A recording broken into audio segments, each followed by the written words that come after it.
Hey beautiful beaders, it's Gina from orchidandopal.com, and I'm back today to share this earring tutorial for these open triangle brick stitch earrings. So you guys may recall I recently picked up a package of these triangle components from Beebeecraft.com. I shared those in this month's haul video. And I thought it would be fun to show you how you could use those triangle components in a design like this where you can actually bead onto them. So I've done a few videos on brick stitch already. I will try to link some of those down below if you are new to them. We're going to be using the size 11 Delica beads today because they fit so well together like little bricks. And really the design options and color options are pretty much limitless. I will leave some links below to where you can get all of these products as well as the more specific quantities and sizes of things that you will need. So check down below the video for that. Something else that is helpful is this printable beading graph paper. And this one is set up staggered, as you can see, for peyote stitch and brick stitch. So you can design anything you want pretty much. And I knew it would take 12 Delica beads to make that first row of this triangle. They would fit all across that length. So I started with a row of 12 beads and then mapped out my triangular shape on the graph paper beforehand, kind of coloring where there'd be two different colors to have a roadmap of what each row would look like. So if you are looking for some of this graph paper, I will also leave a link to this below the video. You can check that out and download and print some for yourself. In the meantime, if you're ready to get started, you can thread your needle with approximately 3 feet of beading thread for one earring, so about 6 feet for 2 earrings. And I'm going to be using the 6 pound 0.006 inch Fireline today. That's my go-to beading thread, and a size 10 beading needle. Also, if you'd like to check out Beebeecraft.com for these triangular components and a whole ton of other shapes, you can do that. I will leave the link to them down below. And I have the coupon code that they set up. It is OPAL5, and that will save you $5 off your purchase of $40 or more.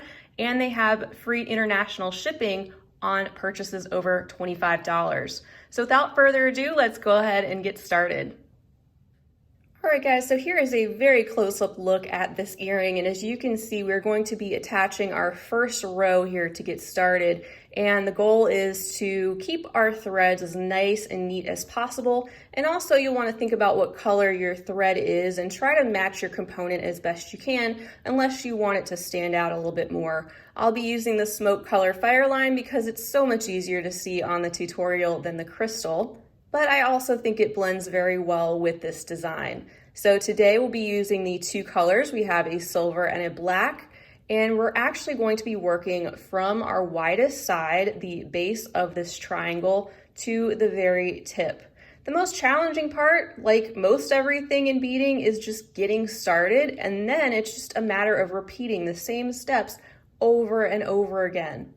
So if you are new to this technique, don't be upset if it takes you a few tries to get the beginning right. That is totally normal. It just takes a little bit of practice and then it should click for you.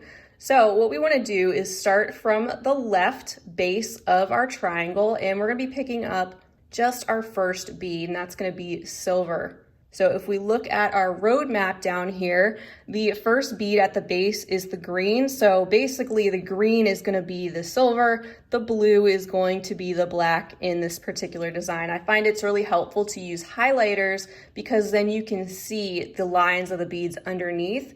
Now, of course, it'd be best to use colors that are similar to the bead colors that you're using. That would help you out even more. So I'm going to turn this because we're going to be working from the bottom to top. And the first thing we want to do is we want to pick up one of our silver Delicas, or your first color, whatever you're going to have on the outside of that triangle. And we want to position our needle in such a way, I like to go through the component, and with my forefinger there, I'm just holding that Delica bead in place, and also my thumb. And then I'm going to pull the thread while that sits there very gently, and leave yourself a tail that you can weave back in later or burn down. And at this point, it doesn't matter if your bead is shoved all the way over to the left, you can slide it over after this step. So I'm coming through the component, and with my needle, I'm now going to go up through the same bead. This is going to start to secure the bead, but it's not going to be quite secure yet. So just hold everything with your thumb and your forefinger again. And when you pull your needle up, you're going to see that the thread is going to create a loop around the triangle component. And my goal is to have about 1 loop per bead that is going to be sitting on that component. That's going to keep it looking nice and neat. So we're ready to add on our next bead, which as we can see is going to be one of our black ones.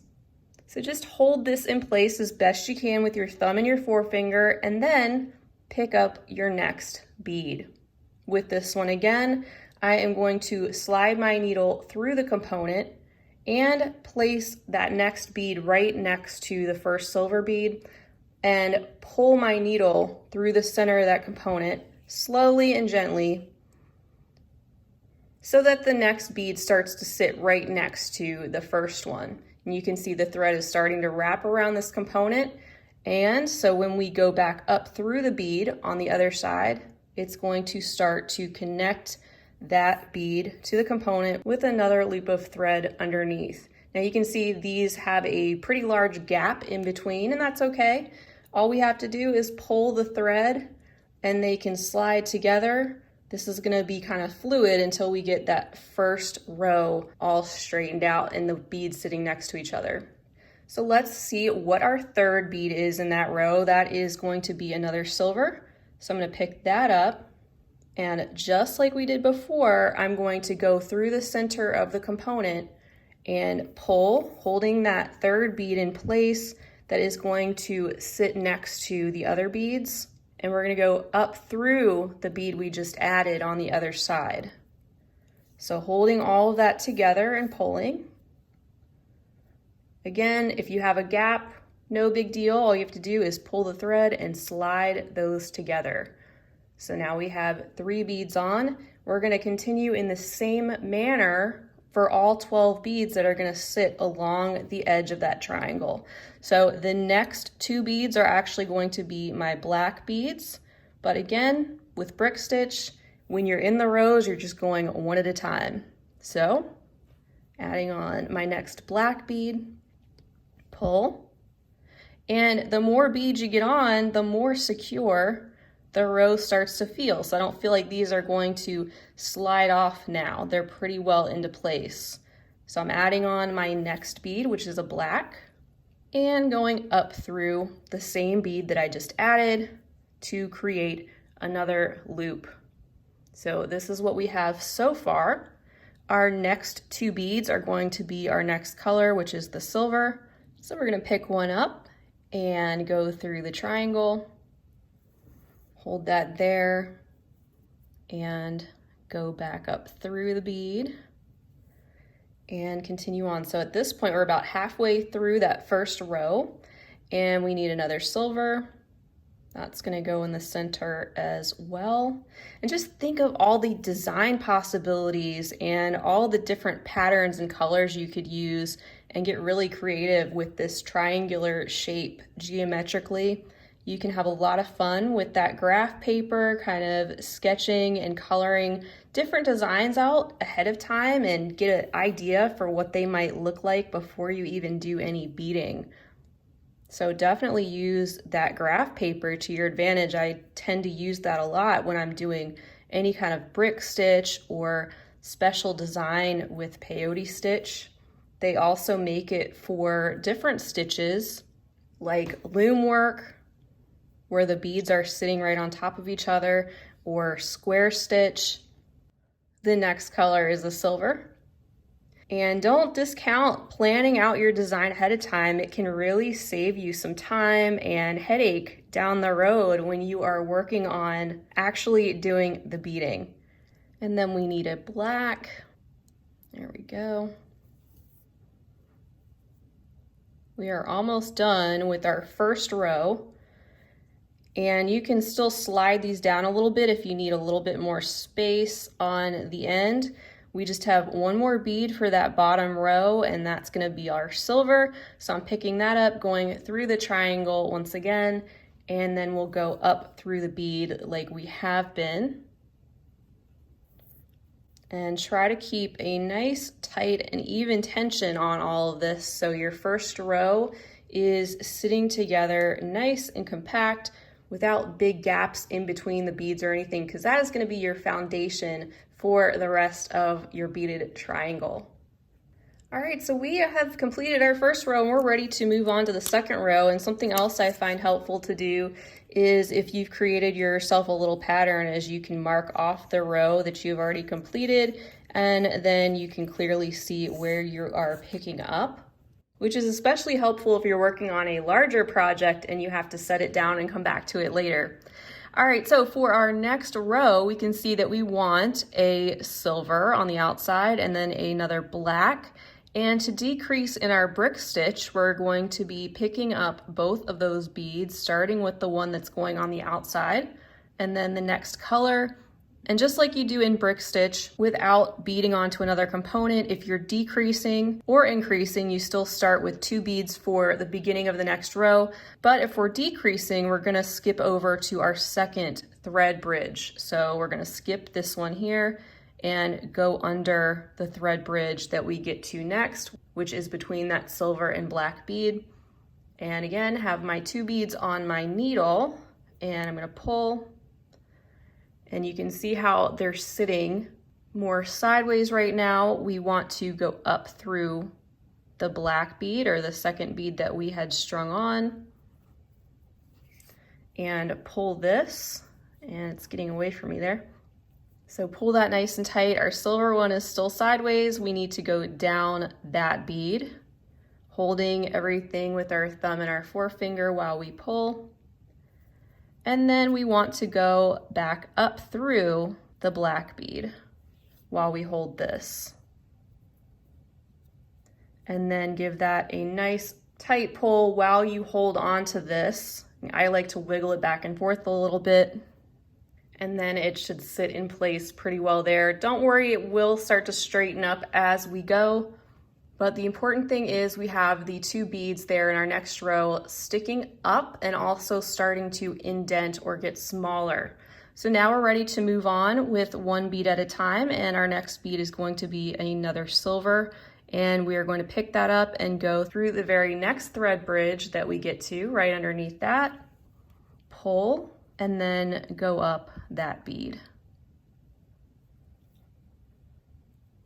Our next 2 beads are going to be black ones. I'm going to move this out of the way. And so we want to do those one at a time, picking up a black, going underneath the next thread bridge, pulling, and going straight up through the bead. After each one that you do, make sure you pull these very tight, because again, each row sits on top of the one before it, and the straighter and more even they are as you go, the more tight and straight and even your piece will be. Our next color is going to be a silver, and that is going to sit right on top of those 2 silvers below it. And that's going to be the middle of our earring. So we're halfway through the second row.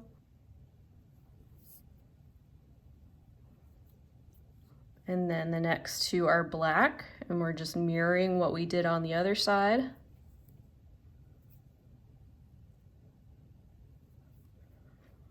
Go up.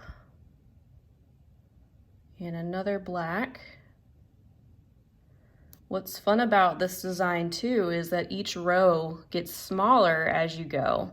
So it actually not only gets easier from the standpoint of you have your beads already in place in your foundation as you go, but you also have less work to do as you go too.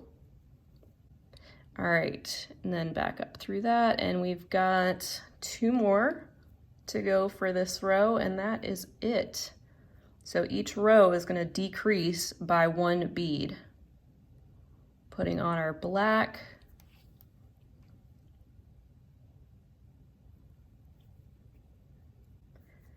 And then finally our last silver, which is going to go on the exact same way through that last thread bridge, or underneath it rather, and up through the bead. Just like that. And then we are ready to start our third row. So now we're gonna be working from left to right.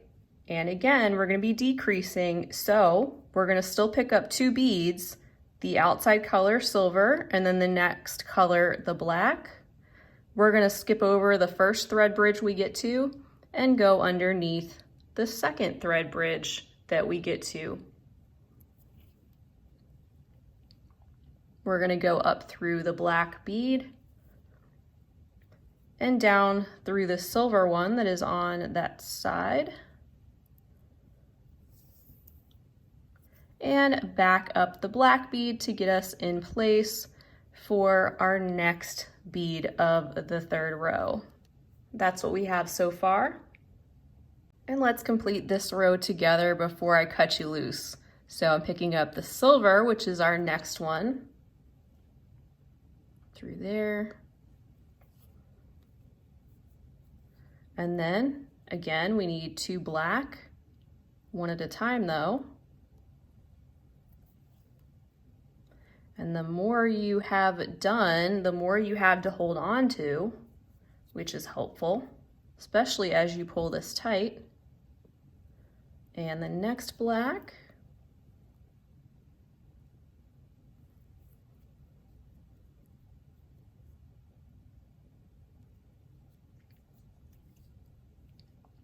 And we actually need more black.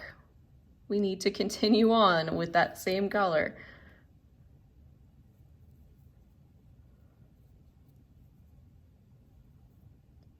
And as our pattern shows, we need a total of 4 of those. So we have 1 more to go as that center triangle gets smaller. And then a silver.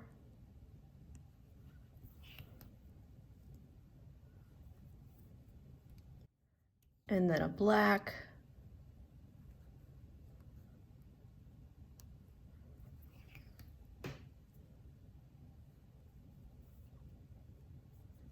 And then a silver.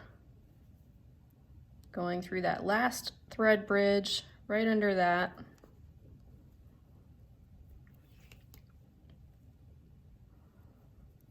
And up. All right, so you're gonna be following the same process to finish your triangle, except for the very, very top bead, which we will go back and do together. So at this point, if you want to pause the video and get the rest of your triangle completed, minus that very top, you can feel free to do that if you're confident on what you need to do. Here's a picture too of the rest of the pattern so you can see what else needs to be done row by row. I'm going to continue on and speed up the process, and then we will meet back to finish up our triangle, weave in our threads, and pop on our ear wires.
All right guys, so we have made it to the tippy top of our triangle, and we just need to pop on our last bead. So I'm coming out of this Delica on the right hand side. I'm just gonna pick up my last silver Delica and head right back down the other side, that second bead right there on the next row.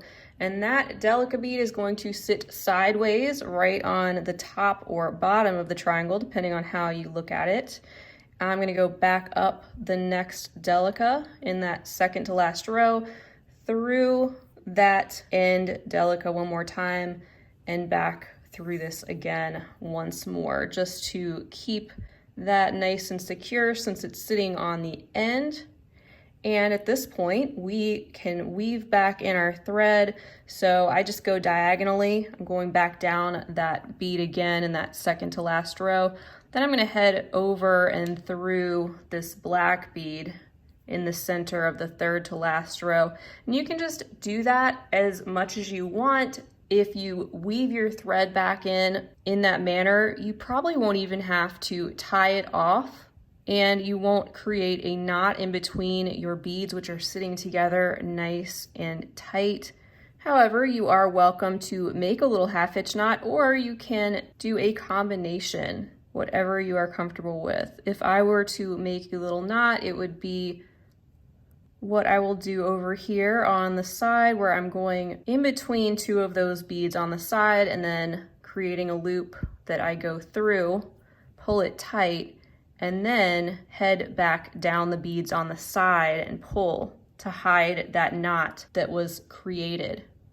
It also helps to switch directions. That will help keep the end of your thread and your beadwork from coming apart as well. I'm going to end on a black Delica, which will be good for my smoke colored thread. And then I'm going to clip that off. And if you have any excess or a little nub of thread or anything, you can take a thread burner like this tool. I really have been enjoying this, the Thread Zap II. Press the button, it heats up, and then press the little element, I don't know if you saw that puff of smoke, to the little end of thread, and it kind of balls it up and keeps it in place. I will leave a link to this tool down below as well. And then we just have our tail thread that's hanging out. So let's pop a needle on that.